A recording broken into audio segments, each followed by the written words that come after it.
Mauricio Pochettino has been reinstated to the Premier League, added as a Premier League manager for Chelsea FC. Obviously, this came to no surprise from anybody, really.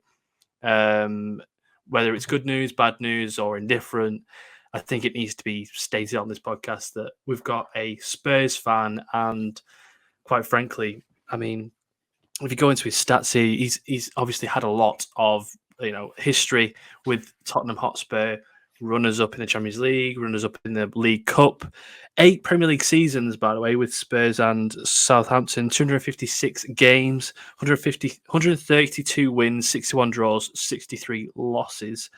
4 managers of the month, which is more than Sir Alex Ferguson, more than Jose Mourinho, weirdly enough.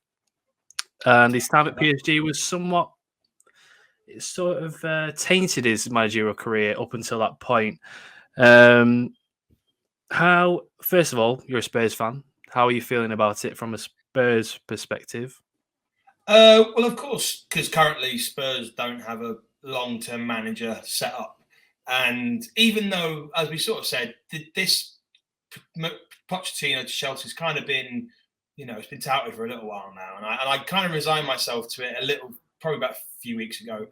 As a Spurs fan, I'm heartbroken to a point because Chelsea are they're a rival club in London.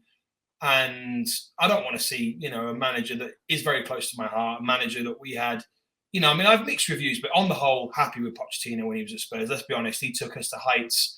And with what we're probably going to talk about in a little bit, with, the resources he had and his kind of credentials, he did pretty amazing stuff at Spurs. So as a Spurs fan, it's hard to see him go to another club anyway, especially a rival club in London, and especially Chelsea.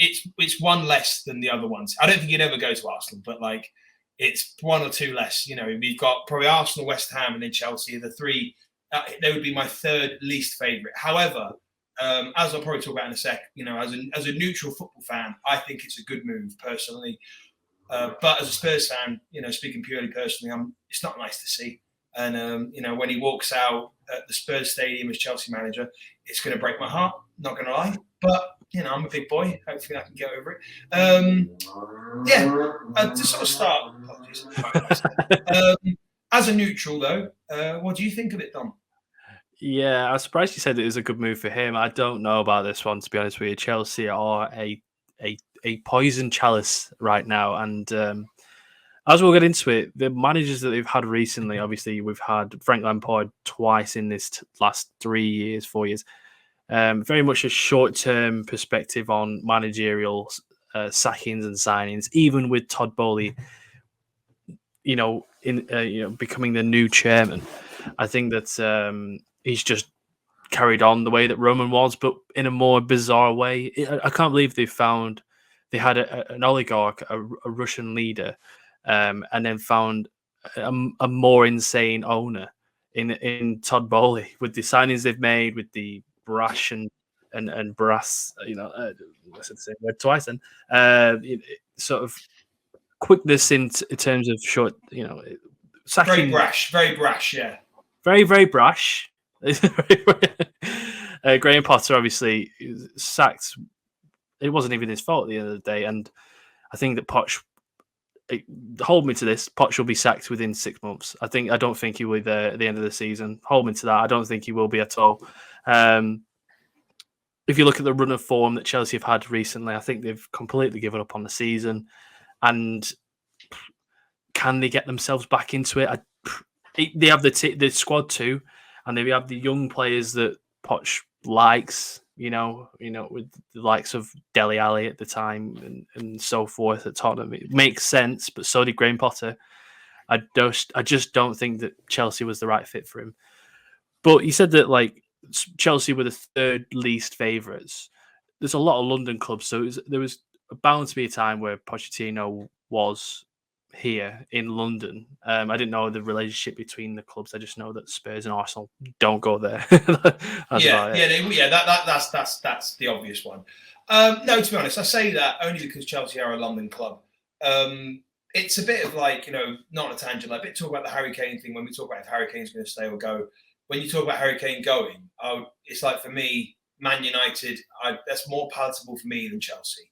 Like, Right, yeah. it's, you know what I mean? It's I would much rather see him. Of course, I don't want to see him go, but that's a separate thing. The point is, like the same thing with Matt Pochettino is that when we found ourselves in this situation where Spurs and Chelsea were up for grabs, needed a new manager, and initially I thought, you know what, Daniel Levy doesn't seem to suit. I mean, I obviously don't know him personally, but judge him, as a fan, he would have had to have swallowed some fat humble pie if he went and approached Pochettino to come back to Spurs. That being said, I think that part of the reason why this Chelsea thing protracted out so long was, I suspect, I have no foundation for this, but part of me thinks Poch was probably looking at Spurs and going, well, I want to hear you out. He's definitely got a soft spot. He did not leave in disgrace, and if anything, I think that a lot of when Harry Kane said it, a lot of Mauricio Pochettino's principles that he instilled at the club, he was probably a bit vindicated by watching what's not, happening. Like, he's probably looking at Spurs and going, well, I can hold my head up, because I don't blame Daniel Levy for what he did. I think, and I'd be hypocritical to say that at the time when he was sacked, I thought it was probably the right move.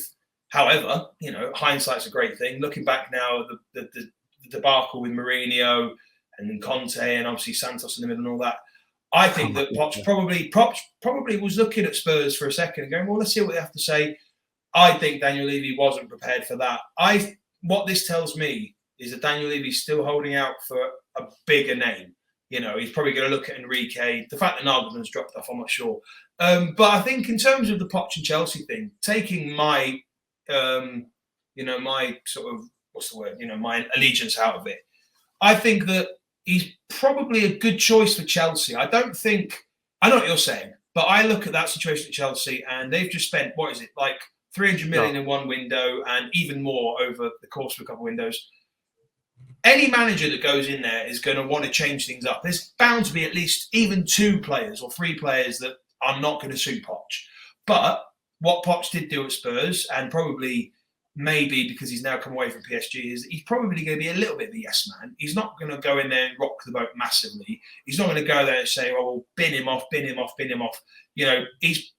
If Todd Bowley's probably said to him, we need a man who can take the 300+ million we've just spent and turn this into a decent team. And let's be honest, there's a lot of good players there, but it's, that doth not make a great team. Just because you've got a load of good players, it doesn't mean that they're going to be a great team.